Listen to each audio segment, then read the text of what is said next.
अस्सलामुअलैकुम, आप देख रहे हैं टीवी 49 न्यूज़ यूके और मैं हूं मुनीर पीरज़ादा। आइए आपको ले चलते हैं आज की खबर की जानिब।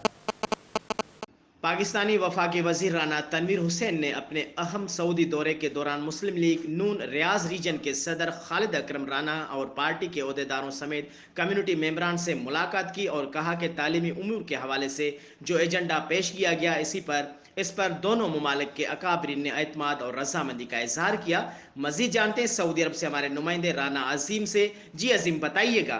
सऊदी अरब के दारकूमत रियाद में मुस्लिम लीगी अरकान से मुलाकात के दौरान वफाकी वज़ीर तालीम राना तनवीर हुसैन का कहना था कि सऊदी अरब दूसरे ममालिक के साथ मिलकर तालीम के शोबे में तरक्की की राह पर गामज़न है। इसलिए पाकिस्तान और सऊदी अरबिया बाहमी ताल्लुकात से तालीम के शोबे में एक दूसरे के तजर्बात से फ़ायदा उठाएंगे और तालीमी मैदान में बेहतरी लाएंगे। इसके अलावा सऊदी अरब में पाकिस्तानी स्कूल्स की इमारतों के हवाले से गुफ्तगू की गई।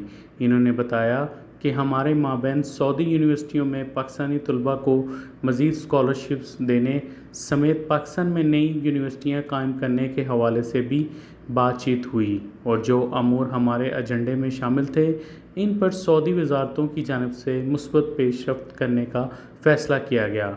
वफ़द में खालिद इकराम राना, सरदार शुएब, शहजादा खान, फैसल रहीम साफ़ी और यूथ विंग सऊदी अरब रियाद के इंजीनियर राजा आबिद और मलक जीएम और दीगर कारकुनान मौजूद थे।